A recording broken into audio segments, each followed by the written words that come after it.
All right, so we're going to go ahead and dive into it. First thing that we're going to go over is searching the customer list. So here on the left side, I'm going to go ahead and select customers.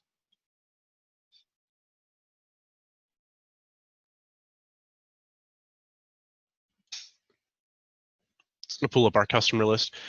And here we can see we have the customer name, customer type. So if we go through the customer type field we're creating and I select commercial, residential, whatever types we've got, that'll show up here as well. You can also see the addresses, phones, emails, and the lead source. Lead source is how we acquired the customer.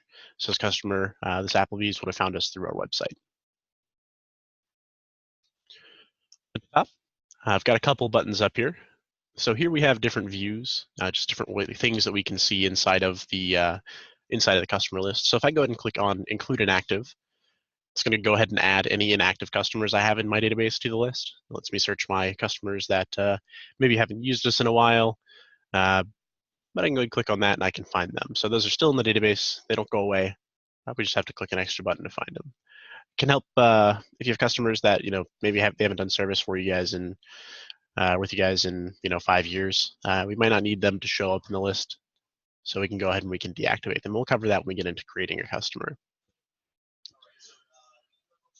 So recent is going to show us customers that have been added recently. This is going to be customers added this week based on the filters that we have over here.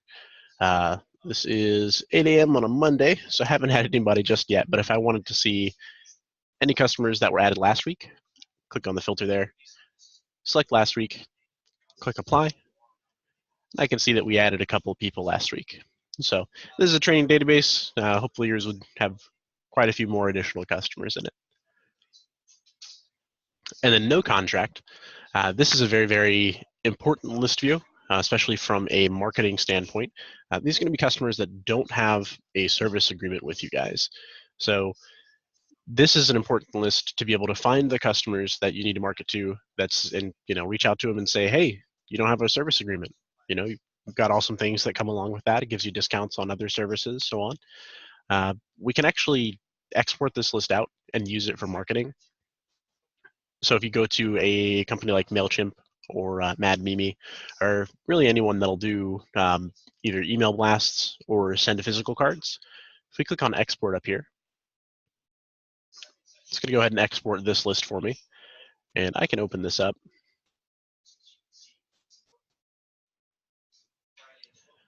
And let me drag that over to the right screen. Here I can see we've got the customer name, but we've also got the addresses, and I can expand that out. So we get the addresses over to our mailing company, or a little bit further down, I'll have the email addresses here. We also get a little bit more data, but for the most part, this is generally used for marketing. So this one's super handy. Definitely recommend using it.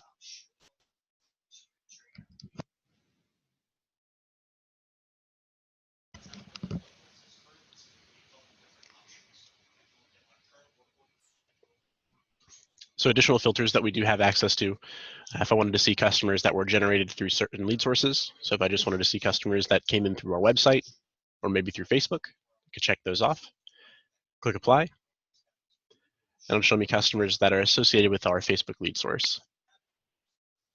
Then maybe I just want a list of all of our residential customers. I can come in here, click residential, click apply.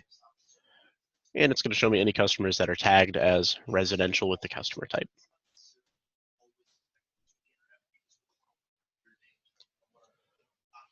Go ahead and clear those filters there. All right, so up at the top, we have a search bar. We can search by the name, we can search by the phone, we can search by email address, we can search by quite a few different things. However, I do find that searching by the address is typically going to be the most accurate for you guys.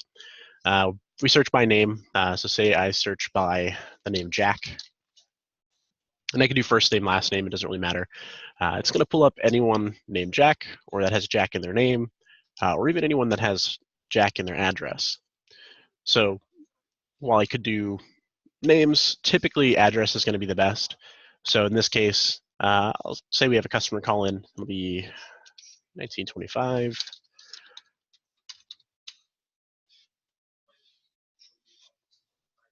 There we go. So I can punch in the address, and I really only get one result. If I have a customer that's going to have multiple locations under it, then I'll get the appropriate one there. So let's go and open up this customer and see what the customer screen looks like. So we're going to open Christina's record here.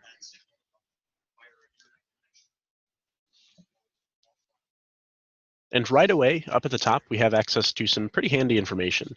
So we've got the timeline. That's our that's our walkthrough service. I'm on a test database, so it's okay. Let me go and refresh, see if I can get rid of that.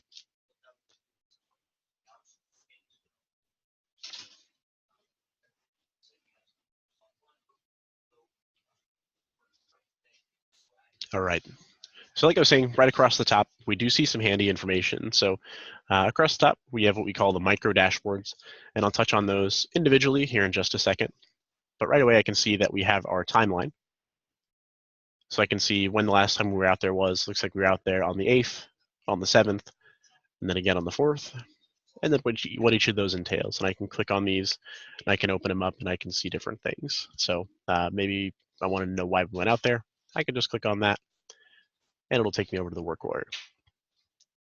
We'll get into work orders in a little bit. Not too worried about it right now. So we're going to go back to the customer record here.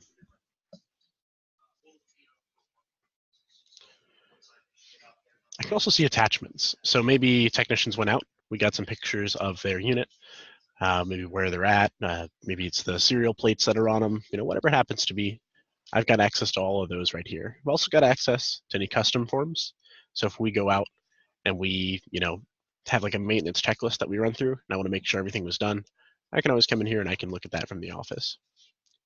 But if I wanted to see one of the images, I could just click on it, and it's going to pop it up here. We could even rename them. Sometimes when you're out in the field, when you add an image, you can rename them out in the field. But if we don't, they come in with kind of a crazy name. So I do recommend coming in, and if it's not done on the mobile in the office, we can just throw another name in there. Makes things a little bit easier when we go back and we're looking at everything. So let's talk about the micro dashboards up at the top. Like I said, these kind of present a pretty good summary of information at a glance. So obviously we've got timeline. Then we have jobs. It'll show us open and completed. Jobs are a whole nother beast. We actually have an entire training dedicated to those. That one runs on Thursday at 2 p.m. Eastern time. So if you guys are interested in jobs, definitely sign up for that one. We'll cover it. We're not going to go into detail here. Like I said, it's kind of its own beast. But next we have work orders. And I can see any open work orders that we have. I can also see how many completed work orders this customer has. So we've got one that's open. I've got 12 that have been completed. And then down here, I've got kind of a summary, and I can see right up at the top, I've got this one that's pending. It's got a red dot next to it. Looks like it's scheduled for the 9th at 10 a.m., so we're running a little late on that one.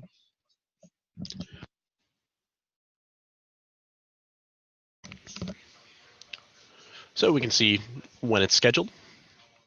We can see the technician it's scheduled to. This one is unassigned, so there's no technician just yet. We can also see why we're going out there. So for this one, it looks like the AC might be leaking. And if I click add there, it'll let me go ahead and create one. Next dashboard is going to be invoices. And without clicking on it, I can see that it looks like Christina owes us quite a bit of money. And I can see that we've invoiced her about $2,400, but she owes us $1,700. So we'll go ahead and click on that. And then again, down here in the summary, we've got a quick overview of all of the invoices, so I can see the status of it. So she's got 3 overdue invoices. 2 of them have been paid. You can see the work orders they're tied to, the invoice dates, the due dates, and then also the different invoice amounts.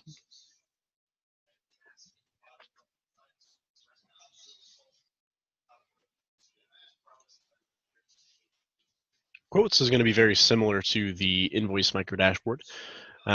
This one will show us if we have any pending quotes and the dollar amounts of that.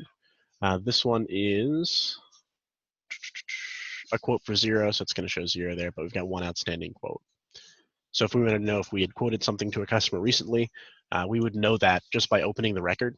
Up at the very top, we'll see that pending amount.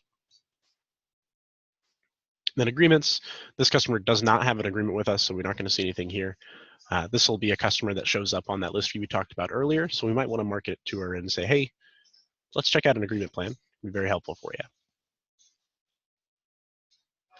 And then last but not least, we have our equipment. We actually just added a new feature.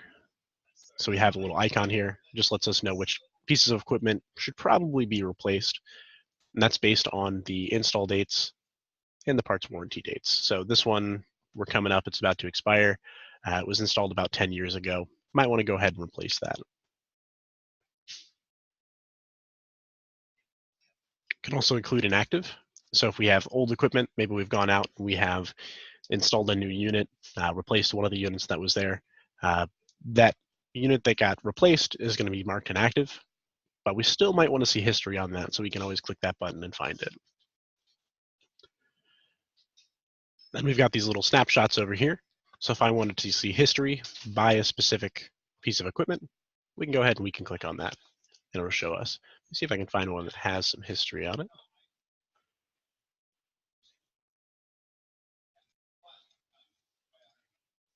There we go. So this piece of equipment looks like it's the upstairs system air handler.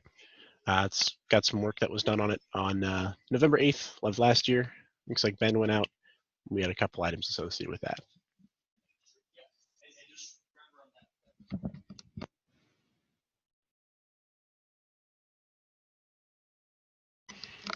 Aaron asks, does the system auto-populate the replacement tag based on the warranty date? Yes, it does. And we have some flexibility there. So if you guys find that you, and it's kind of, well, it's more so a suggestion. It'll go, I think it's after either 10 years after the install date or when the parts or parts and labor warranties are both expired.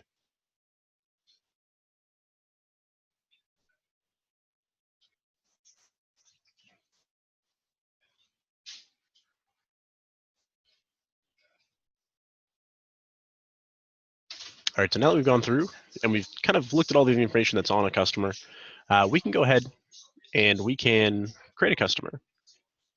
We'll show you what that process looks like. So I'm gonna go ahead and click on back to list over here.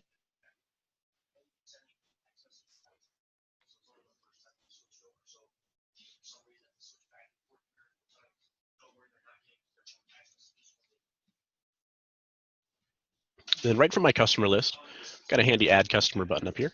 Go ahead and click on that.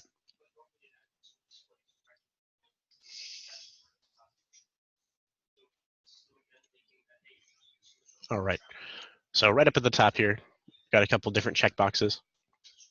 First one is going to be active for creating a new customer. They're probably going to be active, but if I need to deactivate a customer, you can always edit them and uncheck that option.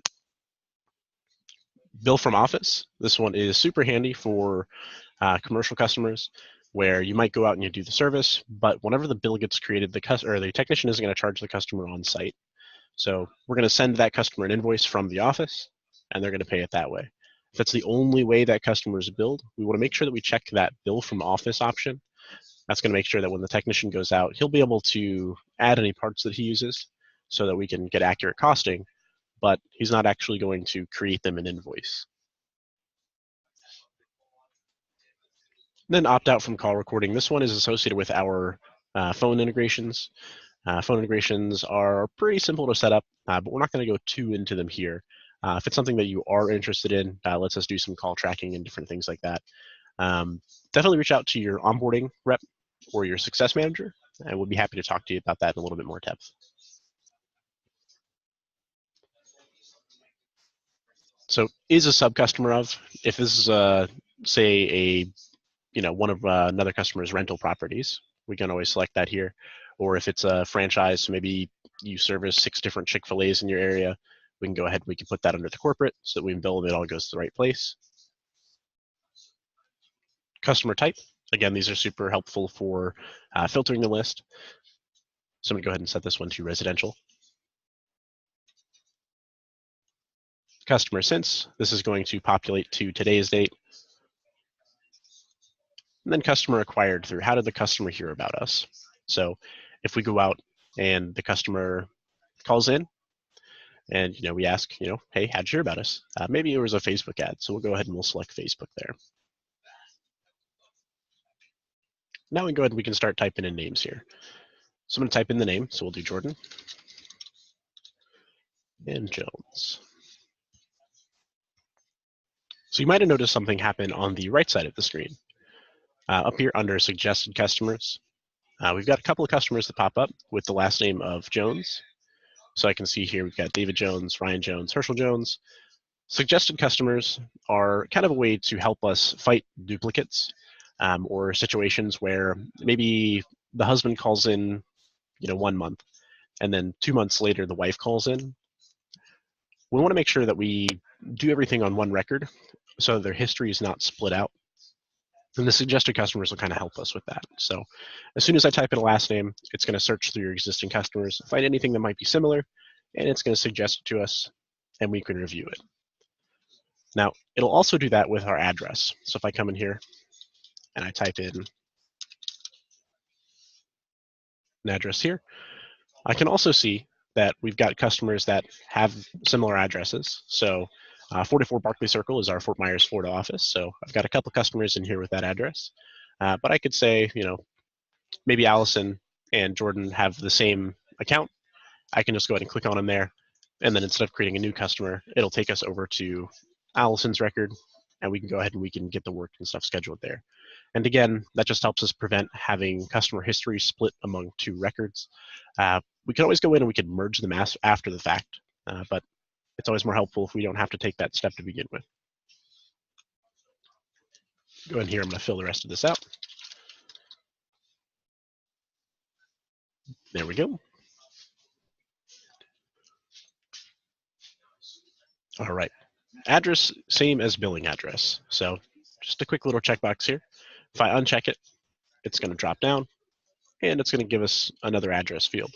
So this is helpful in cases where the service location is going to be different than the location that you're actually going to be billing. So again, it can be helpful for commercial customers. So you might be billing the headquarters instead of the individual franchise. It's also helpful here in Florida. We have a lot of snowbirds. Their billing addresses usually are up north, but the address that we'll be servicing will be down here in Florida. So here we'll go ahead and we'll put their northern address. That way when we bill them, we have the correct billing information there.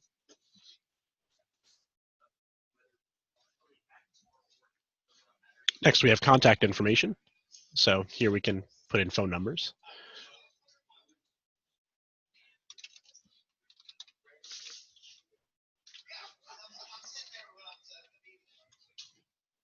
And email addresses.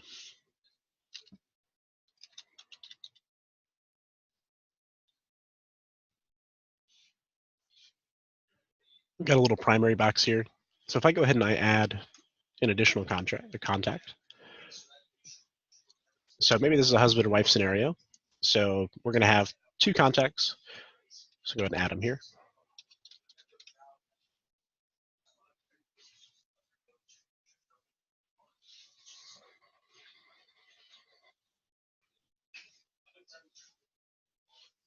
You can put that in there.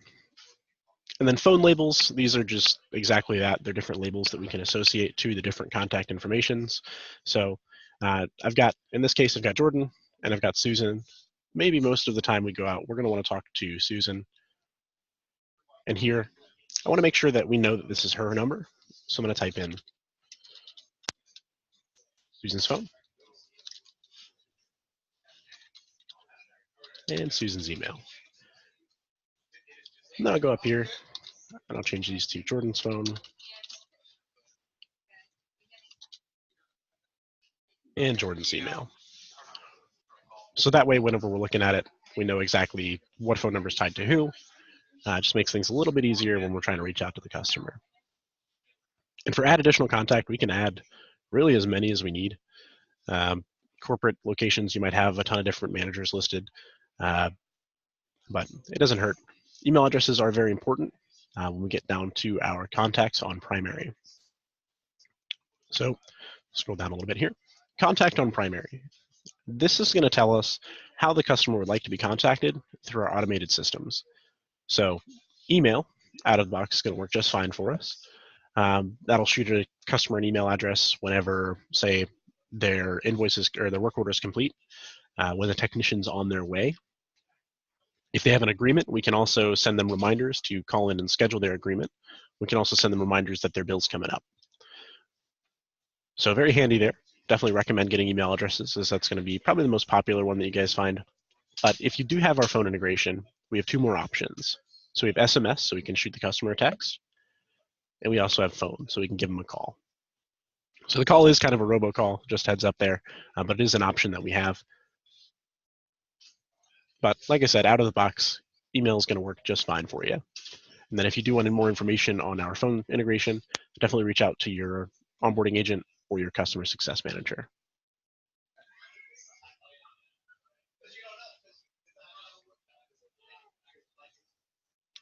All right, the next section we have here is the pinned note.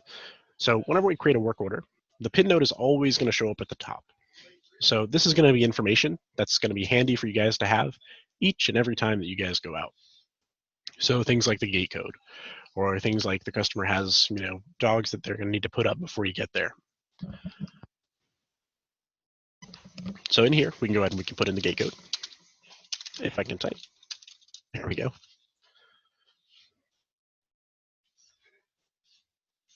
And we can also put customer has dogs. And we don't want to let them out.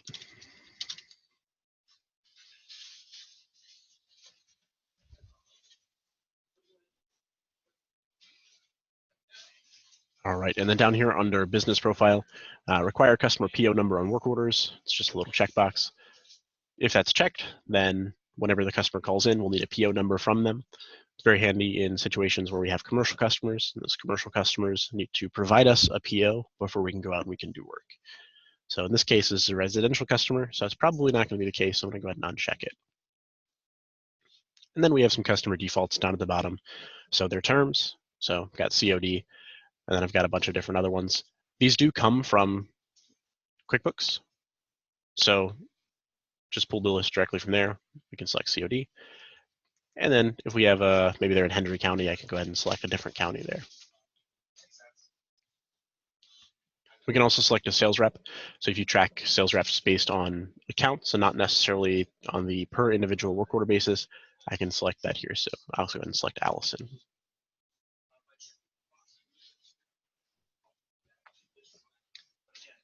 And as far as fields go, that's everything. So we're going to go ahead and click on Create Customer. And there it is. We've created our first customer. It's immediately going to take us into the customer screen. So like we saw on Christina, except this one is going to have quite a bit less information because they're brand new.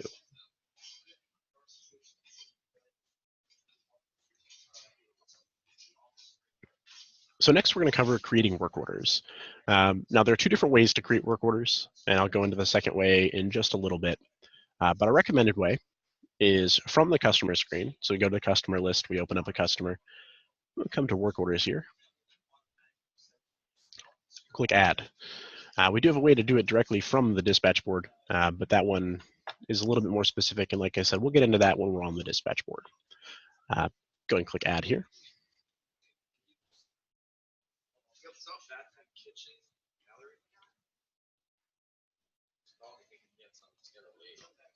All right, so first thing we have is the contact information up here.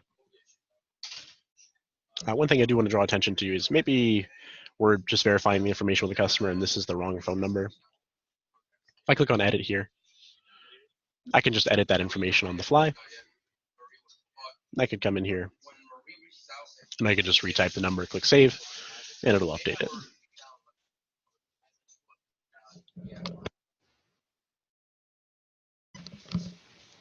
All right, so tasks. Go ahead and open up our task list here. Why are we going out there, right? So for Susan here, let's see, maybe the AC is leaking. Task duration is automatically going to fill with 1 hour. We've indicated that this task usually takes about an hour to get completed. So that's what's going to show up there. Priority, maybe it's leaking all over the place. I want to make sure we get out there as soon as possible. So go ahead and flag this as high priority. and then the call lead source carried over from the customer's profile. So that'll be Facebook on this one. One thing I do want to show you guys here, you might notice that I've got AC in front of all of these, and then if I scroll down, I've got P in front of all of these. If you're multi-industry, so you do maybe HVAC and plumbing, or HVAC and electrical, whatever combination it happens to be, we do find that it can be very helpful from a reporting perspective to be able to just look at the tasks, especially on reports, and see maybe what department they're associated with. So in this case, I've got a prefix on all of my tasks. So I put a P for my plumbing ones and AC for my HVAC ones.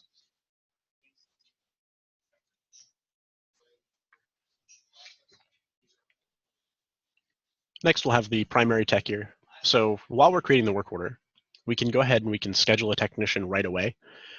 If we know that we have a technician available at a certain time, we can just do it right away without going to the dispatch board and setting it out there. It's going to be a little bit more of an advanced feature, but I could go ahead and I can select it here, choose who it is, put in the start date, start time, and it'll just go ahead and schedule it for it when we create the work order. We're not going to do that for this one, just so we can go out to the dispatch board and I can show it to you guys. So call notes. Why are we going out there again? Just maybe in a little bit more detail. So maybe here upstairs, unit is leaking.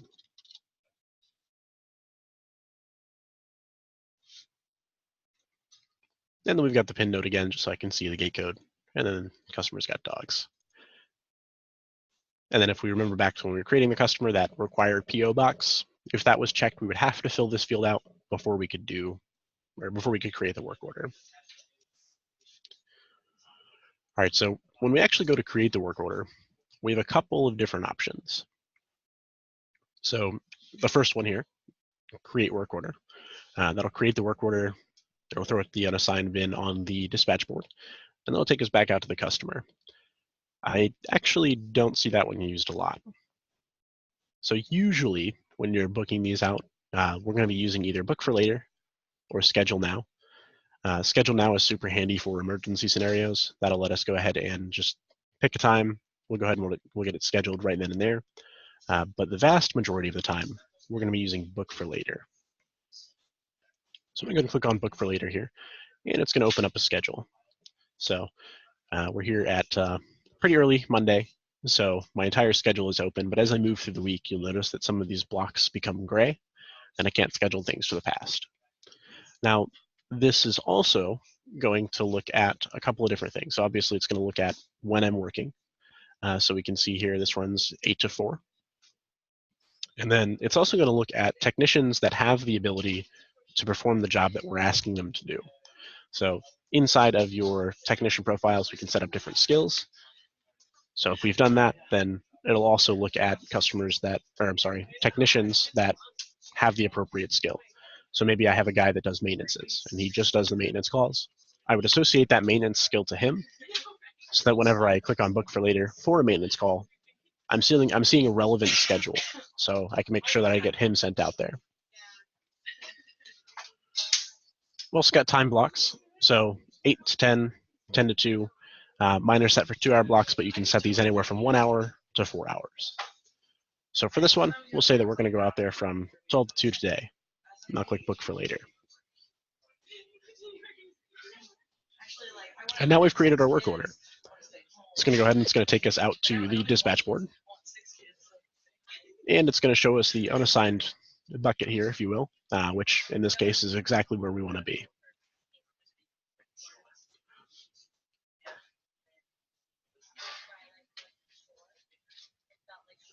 All right, so a couple things I do want to note here. Down here, we've got this little flag, and it's next to some of them. So for the ones that we've marked high priority, we've got a little flag there, and it says high. You might not see this priority column on yours by default. So usually it might look something like this. If you're new to FieldEdge, maybe you're a new user or you guys have just started using FieldEdge, you might not know what all the different priorities are color-coded to. So something that I definitely recommend, and when I'm using FieldEdge personally, I do like to come in here and just click on this little hamburger menu here, and then select priority. adds that additional column. I can see exactly what the priority is. It just makes things a little easier for me.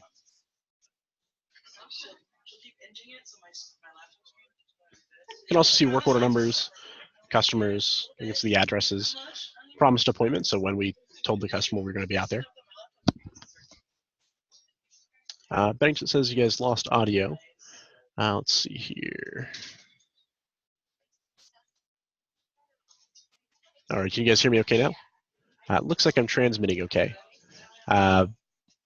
Aaron and Wes, are you guys able to hear me okay? If you can just throw something in the chat and let me know. Okay. You guys over at Bennington, go ahead and try leaving the meeting and jumping back into it, and I'll let you back in and that might fix it.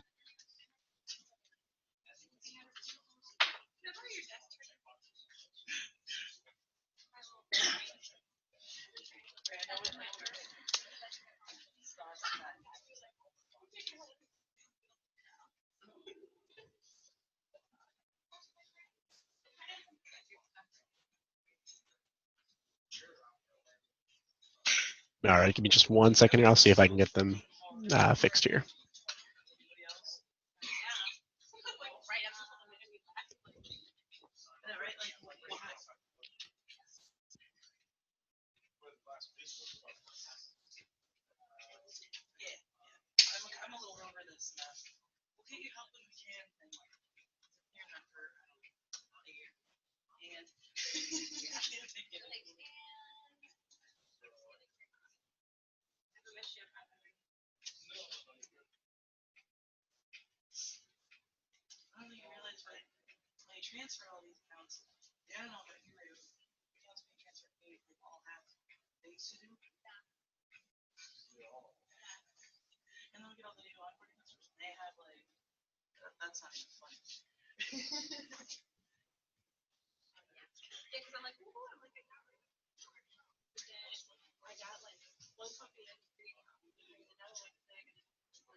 All right, welcome back, guys. Can you hear me now?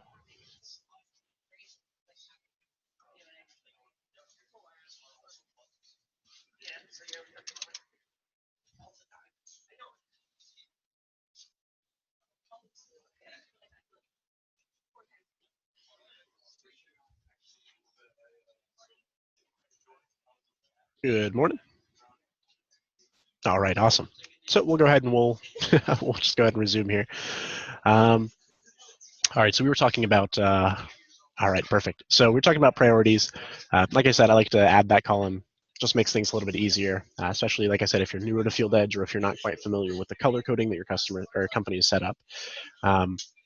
We can go ahead and we can change a lot of the priorities. We can add new priorities, and the color code can change, so it can be different company to company. So again, something that's super handy.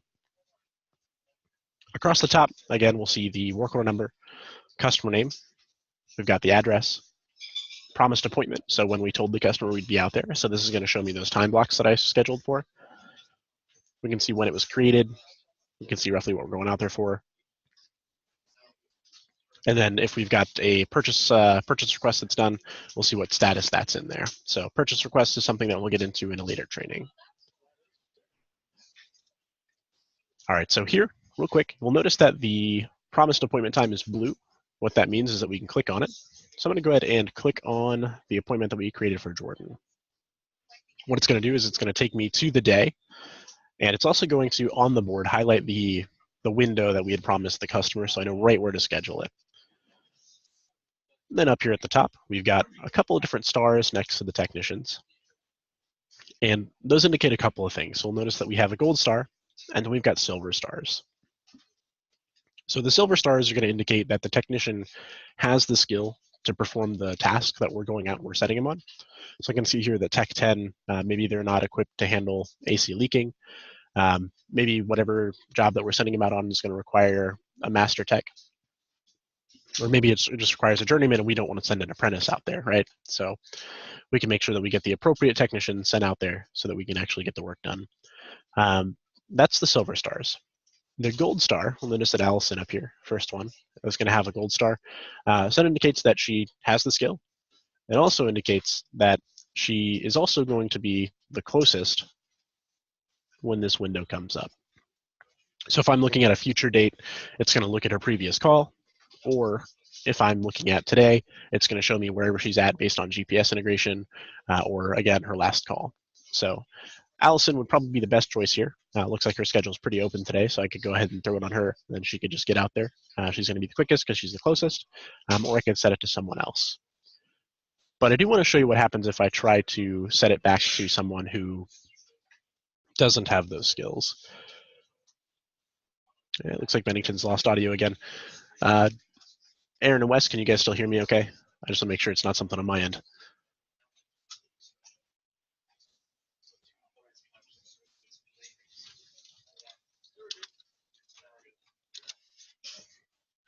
All right, give me 1 second.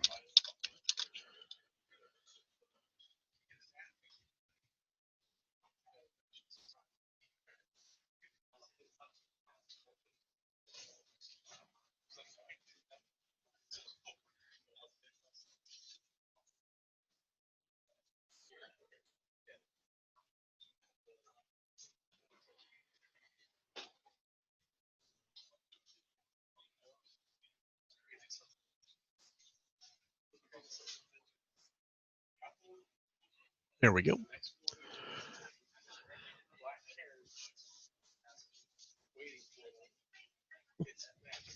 All right, I apologize for the technical difficulties here. All right, so we're going to go ahead and we're going to continue. I'll make sure we get a recording over to them so they're not going to miss anything. Let me just write down a note.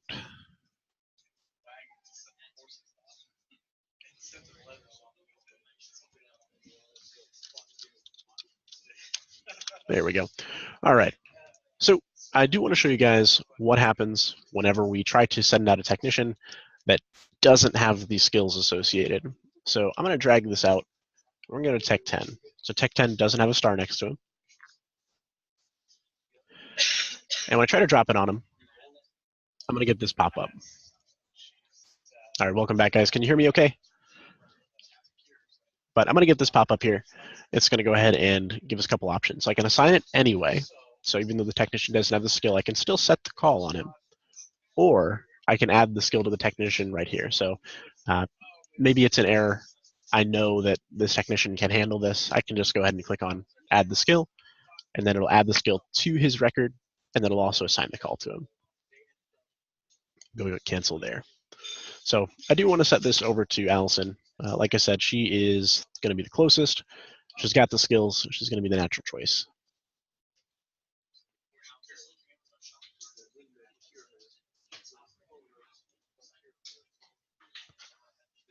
There we go.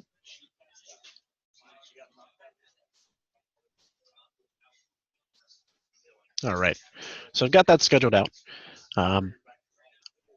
But maybe I want to look at a couple of different calls. So maybe I want to see just the calls that are assigned.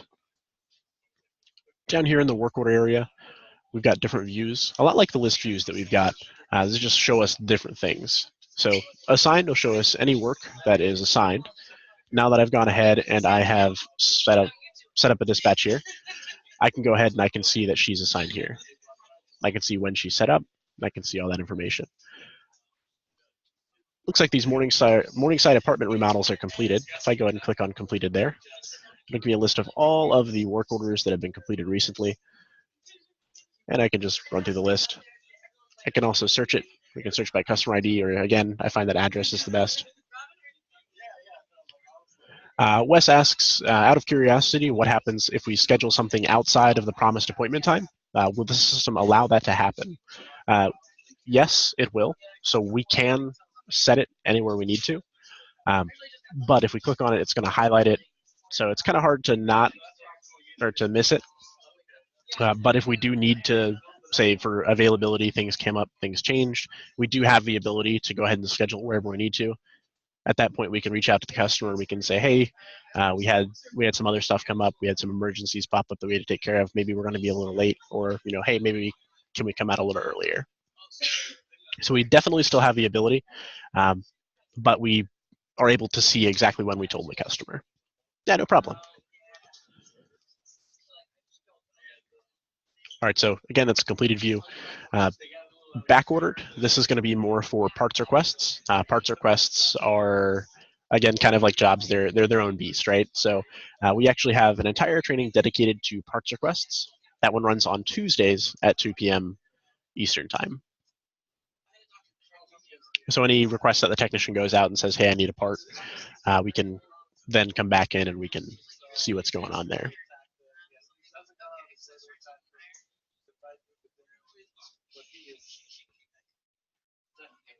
All right, so we're going to go back to our assigned list here, and we're going to take another look at this dispatch for Jordan Jones. So maybe I know that when Allison gets out there, she is going to need a hand. She's going to need a helper with her.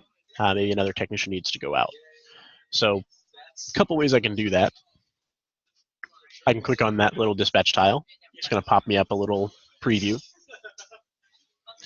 And we can see handy information here. I can see who's scheduled, and I could make changes there. I can add notes so the customer calls in. Maybe a situation comes up and they need to push it out a little bit later. I can just take a note there and it'll push out. But in this case, like I said, I want to make sure that we get another person out there to give Allison a hand. So I'm going to click on View Assignments. What that's going to do is down here, it's going to take me to Unassigned. And it's automatically going to filter it, so I'm only seeing this dispatch. So now that I see that, maybe I want to send, we'll send one of the techs out there. So I'll go ahead and just drag this out. And we'll give this one over to Tech 10.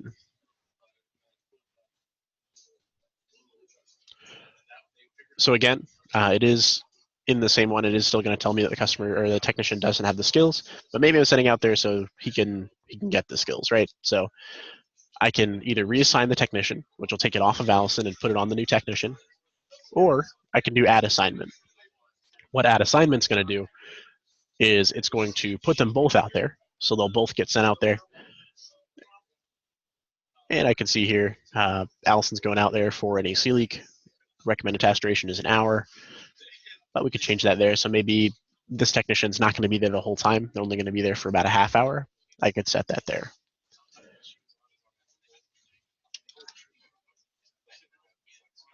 That's going to be in minutes. There we go. All right. So like I said, he doesn't have the skill, but I'm going to add it to him anyway. So hopefully after this one, he'll have the skill. We'll go back and we'll add then. So I'm going to click add anyway.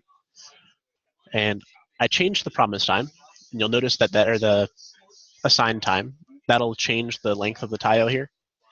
So I can see that both Allison and Tech 10 are out there. But if I look down here, again, this is still filtered, so I see those two. Allison has a little green dot next to her. What that means is that on that call, she is the primary.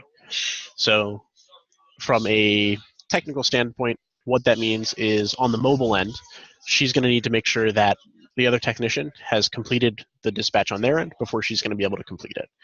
She's kind of overseeing it. She's leading that call. She's also the one that's going to handle the invoice for that customer, so she's going to go ahead and bill it out. The other technician can still add different items that they use for costing, but Allison's going to actually create that work order. The way that we determine who the primary is pretty simple. It's whoever was assigned the work order first. So in this case, we assigned it to Allison first, and then we added technician 10. Allison was the first person there, so she's going to be the primary.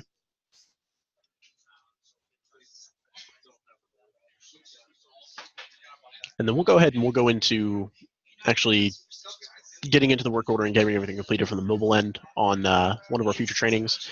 It'll be tomorrow for mobile.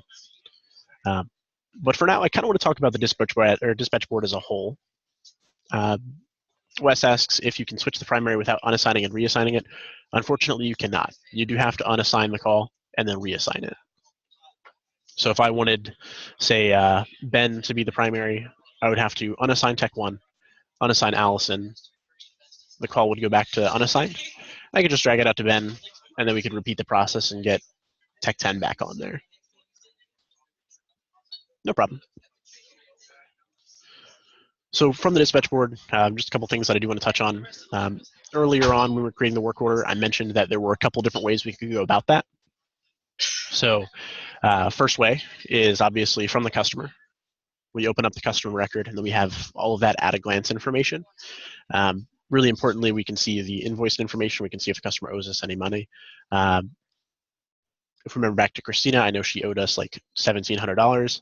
I might not want to create a work order for her until she pays us. But if it's an emergency situation and I'm on the dispatch board, I need to set something up right away. Up at the top here, I do have this new work order button. And it's going to give me a little pop-up, and it's going to allow me to search for the customer.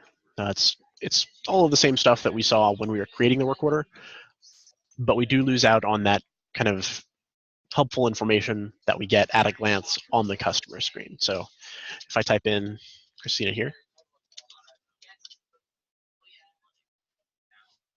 and we can also do the address, the phone number, anything that we could find the customer by on the customer list. I don't see anything outside of her address. So again, I wouldn't have a way of knowing that she owes us money. Maybe she's got a quote already, or maybe there's even been a work order that's scheduled for this already. So I do highly recommend when we're creating a dispatch, unless it's an emergency scenario, we need to get out there as soon as possible and every second counts. Then we're going to want to go ahead and do it from the customer screen. But again, all of the same fields, so we can select our task. So maybe it's leaking, priority, high priority, select our lead source. And then again, if it's commercial, we'll need a PO number, task duration, notes, all that stuff. Then create and close, we'll just make it, close it. Create and view will make it and then also put it down here for us and let us see it. And then book for later works exactly like the other one did, where it gives us a little schedule and we can just choose what block of time we want to schedule it for. And then later on, we'll go ahead and we'll get out there and we'll schedule it.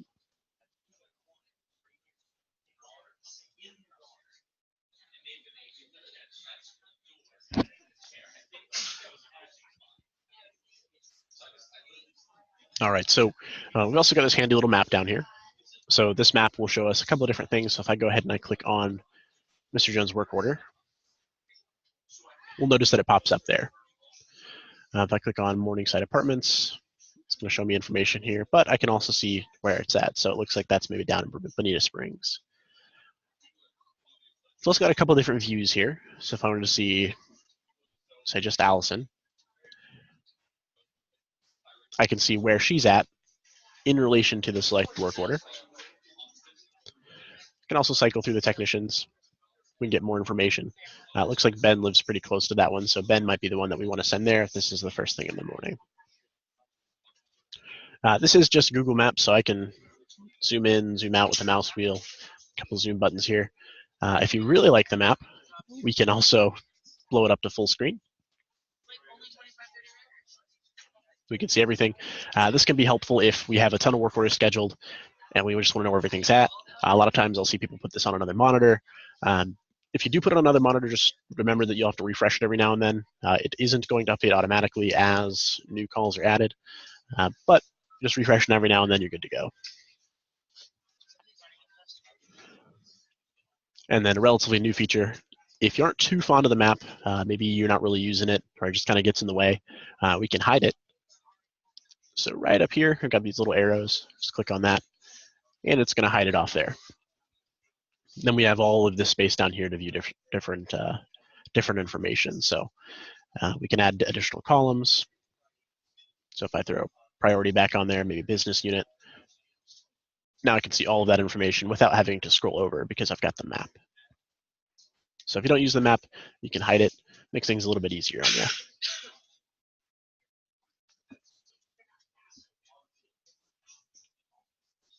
Another thing is going to be unavailable time or time that the technician, maybe we can't schedule something to him. A couple ways we can handle that. So the first way is we can adjust the technician's schedule. So if we take a look here, I can see Bennington asks what a business unit is. Business units are an advanced feature that we use for kind of, the easiest way I can describe it is splitting up the database over different regions. So if you guys have different different offices that are maybe in different states, then we can use a business unit to go ahead and get those split up, but still use the same Field Edge database. They are, like I said, with jobs and purchase requests, they're their own unique type of thing. Not every customer is going to use business units, so we don't have necessarily a group training on it. But if it's something that you're interested in, maybe you have multiple locations that are across multiple states, then business units are going to be very helpful for you. Definitely talk to your customer success manager or your onboarding agent about it. But it is something that's not very widespread, so I don't really have any trainings that cover it in a broader sense. So that'll be more of a specialized one-on-one type thing. And again, that's if you happen to need it.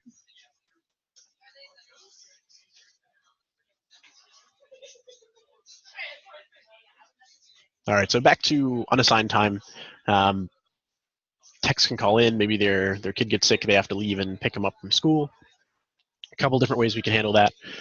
If I know ahead of time the technician is going to be out, the easiest thing to do is change their schedule.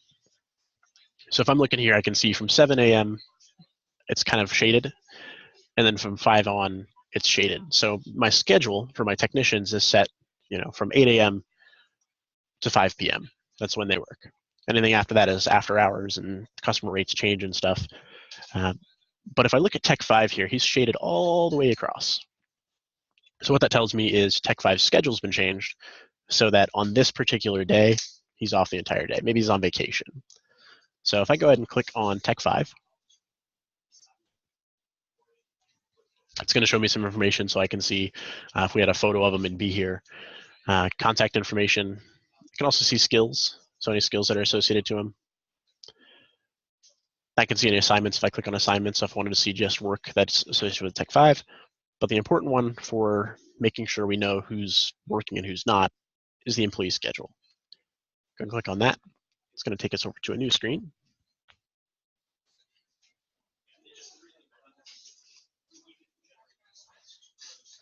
Let me try it for Allison here. Nope, there it is.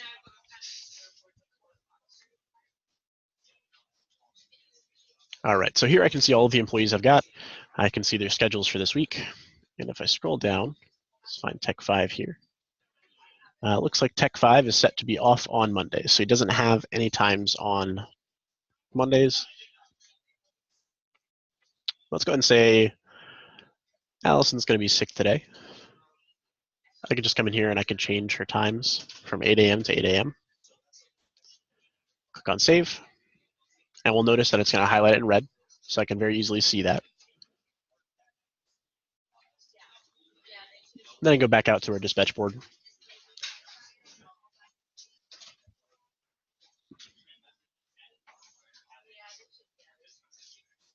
And now we'll notice that Allison is also shaded all the way across, so Allison's off today. So like I said, that one's super handy if we know ahead of time. So maybe, again, she's on vacation or she calls in early in the morning and lets us know she's not going to be there. But for stuff that's more on the fly, we do have a little bit easier of a way of doing something similar. So Tech 1. Maybe Tech 1 has an emergency come up and he has to leave for the rest of the day. So we can come in here and say, he calls us at noon, says, hey, I had something, an emergency come up. I can't handle the rest of the day. So we'll go ahead and click on the dispatch board, and we'll just drag it out. There we go. And it's going to create that little red block, and it's going to ask us what we're doing with the unavailable time. So I could say, family emergency. We can click save. So I can see here that something came up. He's not going to be there. So we probably don't want to schedule anything for then. That being said, I could absolutely still schedule something to someone who's off, so we can see that Allison, even though she's off, she has a call on her. But if I do it this way, where I go in and I view the employee's schedule and I change it, whenever I'm doing book for later, it's going to take that into account.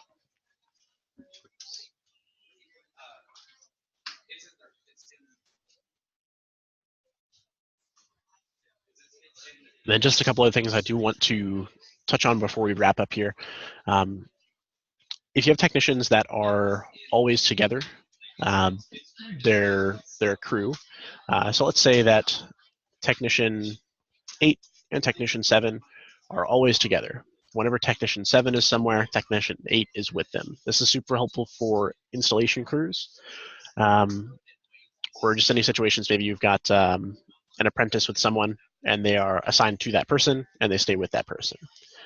So I'm going to go ahead and say that tech 8 always with tech 7. I can just click on tech 8 and drag them up into tech 7. It's going to give me this little drop down that says, do you want to create a crew?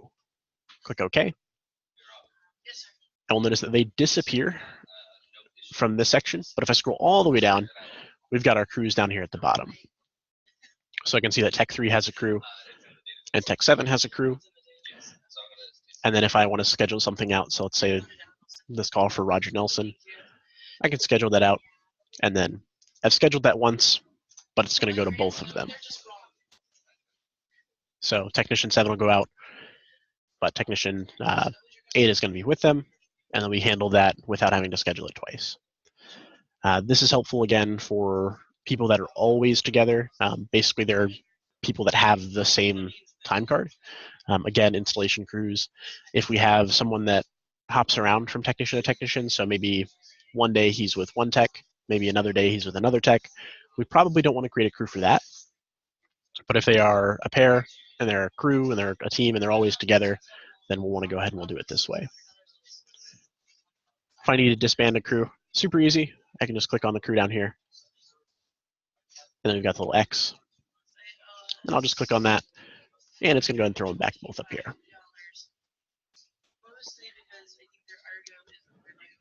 And then finally, I do want to show us just up here, a couple handy buttons. Got our shift view. So it's going to show me just the hours that I've set that we work. I've got the full day view. It's going to show me 12 a.m. to 11 p.m., so the whole 24-hour spectrum of the day. And then we've also got the week view. This one is handy for just kind of seeing what your week looks like ahead of time and kind of planning for capacity. Set that back to the shift view. And then up here, I've got different dispatch boards. So for the most part, I work at a mobile. I'm going to be scheduling the technicians. But if I want to see what the schedule looks like maybe for the office, I can click that there as well. So here I've got all my CSRs, dispatchers, so on. But I work with mobile most often, so I'm going to go ahead and select that board. And then we did run a little bit longer than normal today, but that is all right. Today we covered finding customers, getting customers created, creating work orders. And we also talked a little bit about the dispatch board. I am going to go ahead and I'm going to leave the meeting open for another 10 or so minutes in case you guys have any questions. Feel free to ask. I'll go ahead and I'll get them answered. And then, oftentimes as the information kind of marinates with you, you guys might have questions that pop up throughout the course of the day. If you do, just go ahead and either let your success manager or your onboarding agent know, and we'll get those answered for you. Aaron asks what happens when you click the on-call button on the employee's schedule. What that does, so let's go ahead and look at Tech 5 here.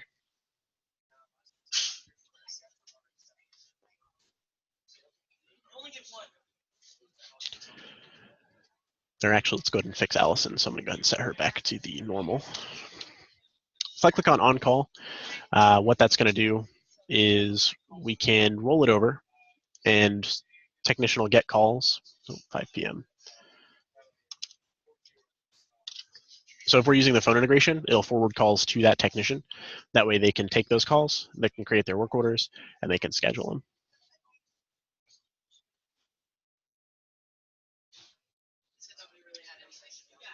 No problem.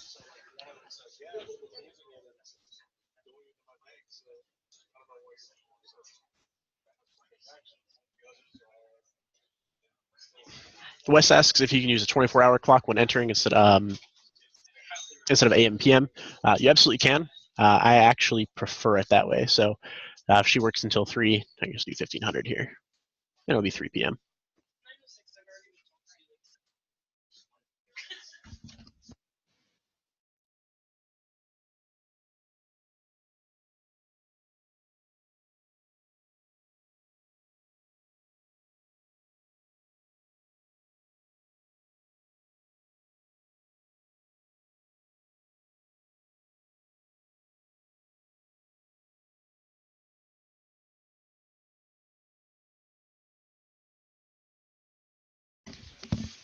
Oh, hey Wes, sorry about that. I had one of my colleagues talking to me. No worries. Aaron asked if or how we change the schedule blocks from 1 to 4. So to do that, I can click here, I can click settings, appointment block configuration, and then block length. So mine is set to 2, but we can do anywhere from 1 to 4.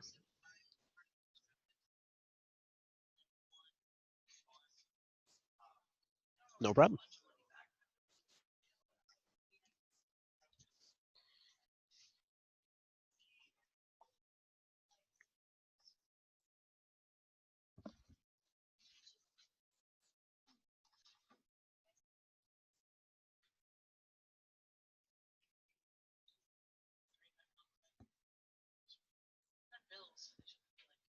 Aaron asks, how do you create custom forms for the work order dispatches? That's something that we do under settings and then under custom forms. We can come in here, we can add custom forms.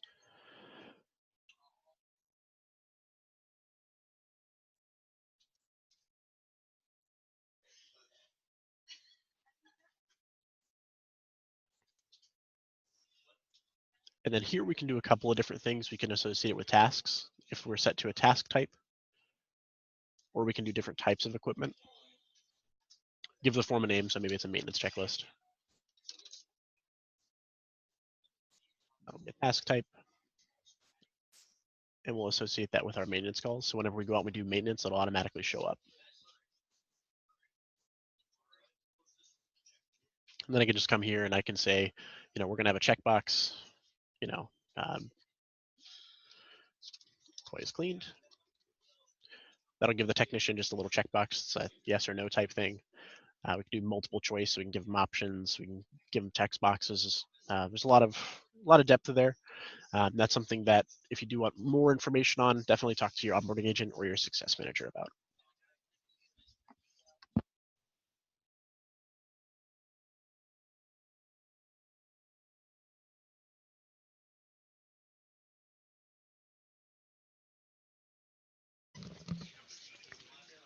Beddings and Cooling and Heating asks the on-call.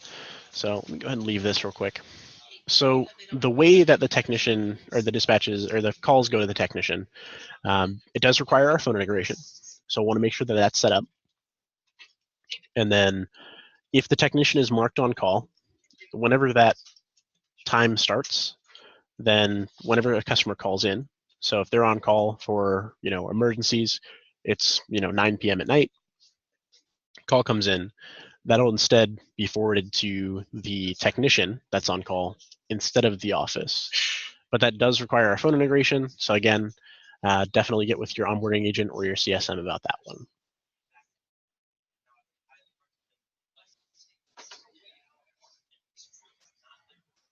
How to get a copy of the training video from Friday's session 3.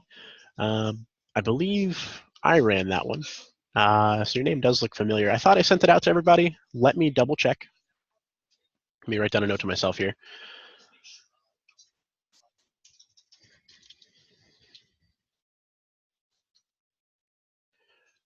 Session 3. I'll check on that for you real quick.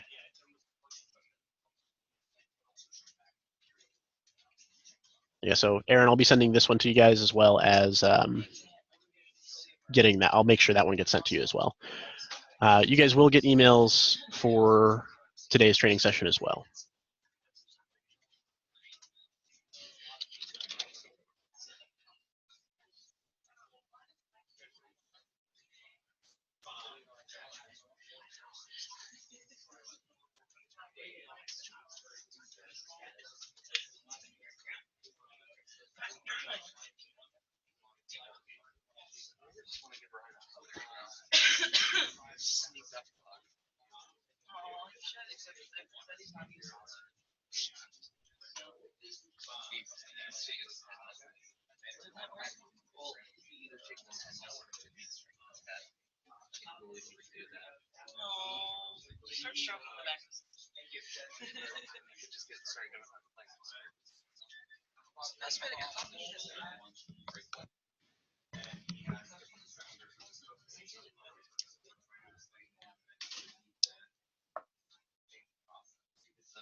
All right, Aaron asks how we adjust the replace equipment item, or what the replacement is looking for.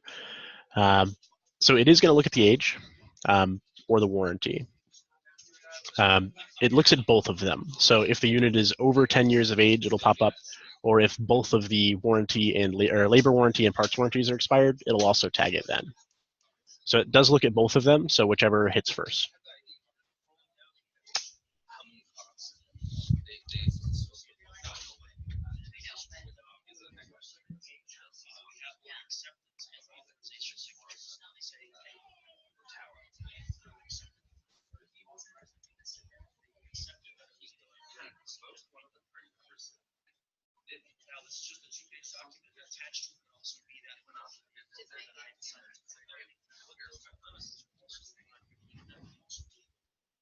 Aaron, you have a great day as well.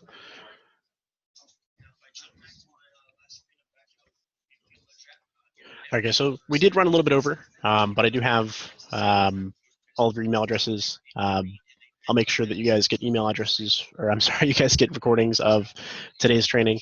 And then again, if you do have any additional questions or anything, definitely reach out to your onboarding agent or your success manager. I'd be happy to get those answered for you guys. But I'm gonna go ahead and get those emails sent out for you. And then you guys have a great day. And then if you're in any of the trainings, I'll see you then. But you guys take care.